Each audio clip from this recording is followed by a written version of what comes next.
Alright, welcome back to another video. I am en route to a farm that's got two tractors that might need our attention. One of them is a Puma.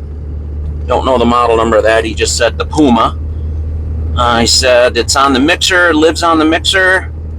It says he doesn't want anything fancy for tires, but I guess the other day he spent 4 hours digging that thing out of the slid off the driveway. 4 hours it took him to dig that thing out, and he said it's too much hassle, not worth it. He asked what it would take to put tires on it, so I'm going to go look at this thing, and I'm going to check, see if the tires are loaded and just if they're tubeless or not, so I can get him a better quote. And he said, while you're here, he goes, I got my Massey. I'm not a Massey expert with the sizes, but anyway, I think he said it was a 74-95 maybe, and it needs a couple of front tires. But that tractor, being a field tractor, a tillage, manure hauling tractor, he said he wants good tires put on the front of that one. So I'm headed to the farm. He said the Massey's outside, and anybody from Western New York knows that February 2025, nothing but blowing and snow and cold, so I'm not sure I'll even see that tractor. It's probably buried in a snowbank, but he told me I could come up and look around. So I gotta find the Massey outside, and he said the mixer tractor, if he's not using it, it might be in the bunk, or in the barn feeding cows, but if he's not using it, it sits in a shed right off the driveway. So let's go to the farm, see if we can find this Puma with the mixer on it, and see if we can find that Massey in a snowbank. Wish me luck.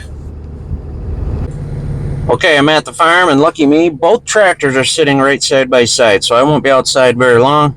But as you can see, it is cold. Wind's blowing about 10 miles an hour, and I'm not going to try to be out here very long. So let's get out and look at these tractors. Oh boy, it's dark in here, so sorry about that. I'm not going to fire up his tractor to back it out just for this video, so we'll do the best we can. Definitely needs tires on this thing. That thing is bald.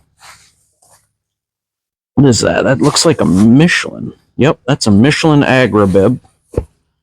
That's a Michelin Agribib. He told me the size, 520, 85, 38. Pretty straightforward. It's got like half tread Mitas on the front. I'm not going to climb up there and look, but I can kind of see above the fender there, maybe half tread or so. It's a Puma 155. Kind of see that up there. But the reason I'm here is I wanted to look at the drops in the wheel for my guys so they know how much trouble they're going to have. And it actually has two drops. Right here's one drop. Here's a second drop. And the fact that they're Michelins, these things mount fairly quick. So I don't need to go crazy high on labor because of the difficulty of the mounting. One thing we do need to check is to see if these are loaded. The way we do that is we just kind of slap on it. If it's a solid thud, then we know they're loaded. If it's a hollow echo, then it's not. Let's see. Ooh, that is solid. Solid. And if I keep going up, solid. And it's hollow up here at the top. These tires are loaded. At least this one is. Before I go, probably walk around and look at the other side. The other thing I like to look at is the valve stem. It's not on the outside. It's right there. Wonder if I could zoom in on that for you. Hang on. There's the valve stem. You can see that the valve stem is held in with a nut, a hex nut that you would put a socket or a wrench on. And traditionally, when you see valve stems that look like that, that means the tires are tubeless. So these tires are loaded. They are tubeless. Not that old of a tractor, so most likely this tire probably has rim guard in it. Probably another secret I could share is when I was tapping on this tire, down here on the bottom, it's a solid thud, but as you go up, there's not an obvious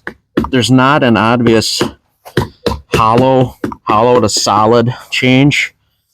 So my guys will not be excited to hear that rim guard is probably foamy, meaning when it's foamy like that, I can't pump foam. So we'll pump the solid rim guard out of the bottom, and get as much out as we can. But unfortunately, the customer, we're only going to save maybe half of that or 2/3 of that. So if he wants these loaded back full to the top, we're going to have to sell him some rim guard. So when I'm doing my quote, I have to make sure I consider that. I need to add, these tires probably hold 125 to 140 gallons. With that extra drop in the wheel, it's probably more like 140 to 150 because there's more room. So when I'm doing my quote, you make sure we put a little budget room in there for some extra fluid. So let's walk over the other side and see what that tire's like. All right, here's the other side. This tire is also slightly bald, and you'll notice this tire is bald on the right hand side. That tire over there is also bald on the right hand side. That means this tractor has been affected by a center of gravity issue. Wherever this tractor spends its time driving around, the tractor is constantly leaning to the right. There's more weight to the right than there is to the left. And the best way to explain that would be like the crown in our road. Here in Western New York, all of our roads are humped in the middle, and they, so the water rolls off to the side. So whenever you drive these tractors on the road, or wherever this tractor came from, the tractor was always leaning to the right and always trying to slide down the hill. So those right-hand lugs are trying to keep the tractor up on the road. So that's why the right side of these tires wears like this. I guess I should have said side note. Let's see. That one is this tire. So, this is going to be a little different. I'm glad I walked over here. This tire is solid down here at the bottom. But as I go up, it's still solid here, about knee high. It's hollow right about the axle.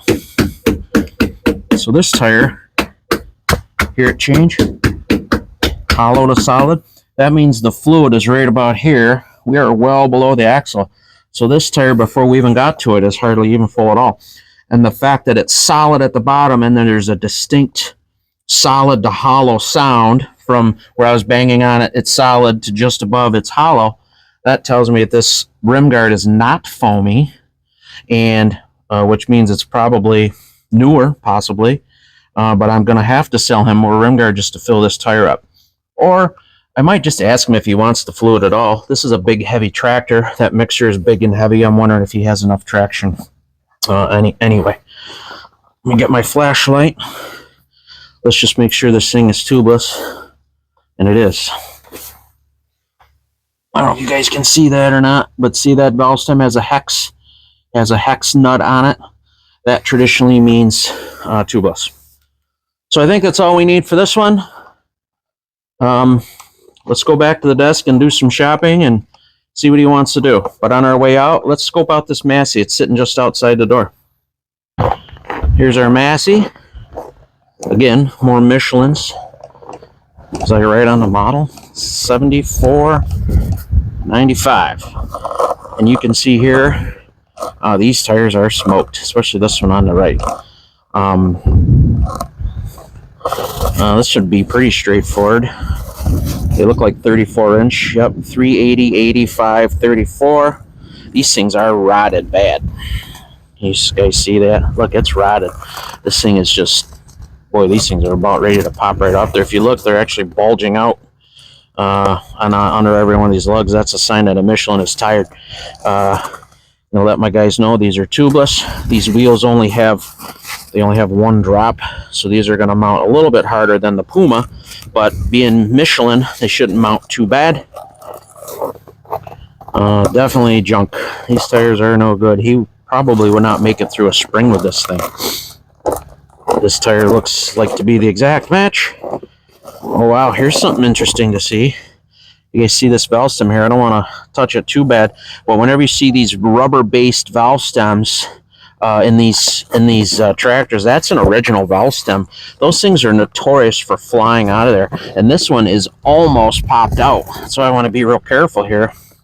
See how, number one, the valve stem is rotted, It's actually dry rotted, but see how it's pushed out 1/8 of an inch or so there? That means this valve stem is one good pothole away from that valve stem literally just popping out of the rim. There's nothing on the back side. It's literally just pulled through and kind of snapped in. The inside of that valve stem is probably 1/4 of an inch bigger than what you see here. So it's barely, just barely sitting in there.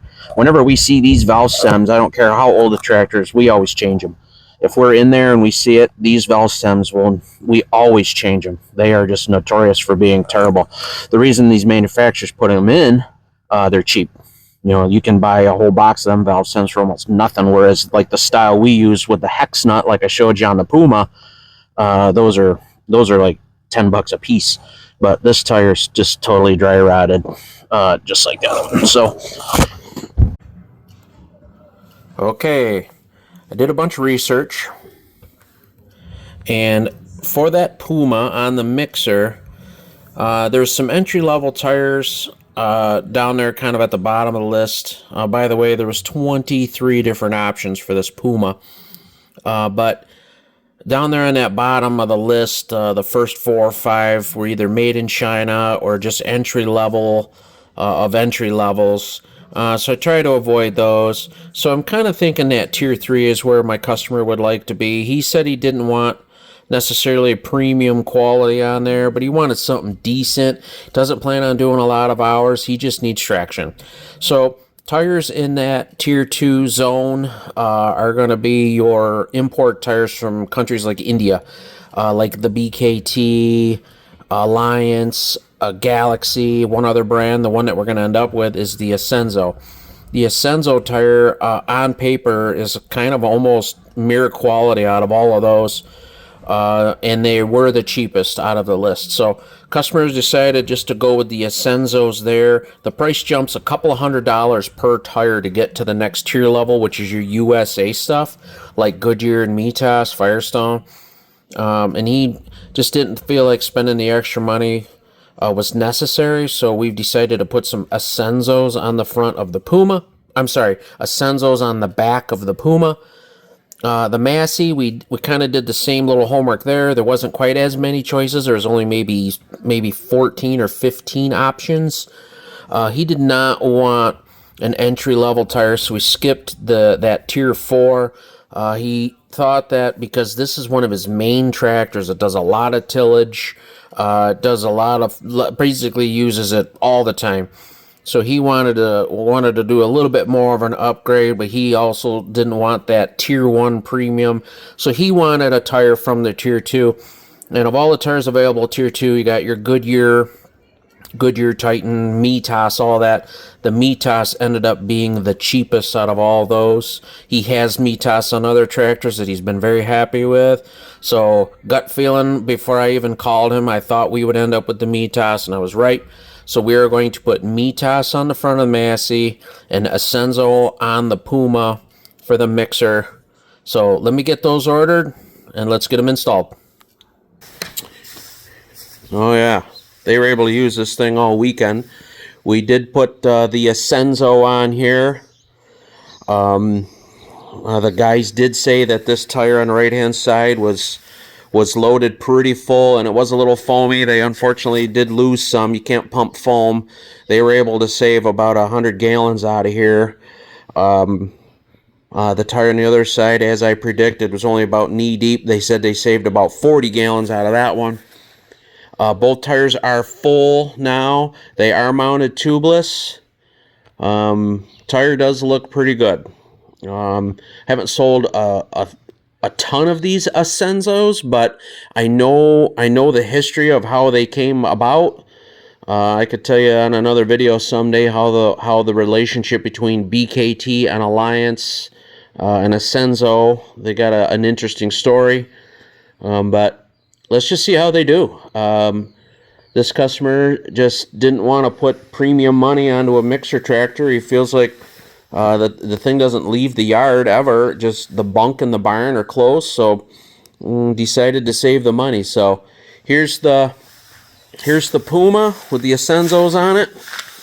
I did talk to the customer before I came here, and seemed to be fine. I mean, he I mean, he hasn't had it in the field or anything, but just driving around the yard, he said they seem to be a nice tire. So let's put some age on these, and maybe we could do a follow-up in a year from now or something on these. But so far this one turned out good. So we'll check this one off the list. Let's wander around the farm, see if I can find that Massey. That's the one we put the Mitas, the 2 new Mitas on the front. Okay, I was about to give up. I was going to drive out this driveway, and I found the tractor. Sits right here in the driveway. At least my guys put the tires on the right tractor. That's a joke. But they turned out good too. This tractor is definitely going to be a lot more productive for the customer with these Mitas on here. Those other ones my guys said were even bad on the inside. They were full of powdered rubber and they were just totally junk. So looks like this one's good to go. Let's check this one off the list and move on to the next one. One last thing I forgot to mention about this Massey. When my guys were up here putting the front tires on, Nate, good eye here, he said he found a nail in the tire. And I easily found it too. Nate said he put soapy water on here, and it is in fact bubbling. But it was Friday, 3 in the afternoon, and there's still quite a bit of work to do on this tractor. But he's got to fix this nail. And if you remember, this tractor had rubber stems in all the wheels. So he's got to come back and change all these stems. Here, let me go over to the other side in the daylight. Show you what I'm talking about. Hopefully I don't cause a flat while I'm here. But look at this stem out here in the daylight. Can you guys see that thing is rotted? If I open this up, man, I'm about to rip that thing out of there. But this thing is all rotted right there. It's all rotted and junk. All 4 stems are just like that. So that particular rubber of these stems, they don't withstand the ozone very well, and the ozone includes silage, manure, the sun. So all 4 rubber stems on this thing are rotted. The guys already changed the front stems, but they were going to come back to fix that nail, and they said they would change the stems then. So probably not going to video that, but you can imagine 4 new stems in this tractor, and then I'll check it off the list. So another good job done by the guys, and let's move on.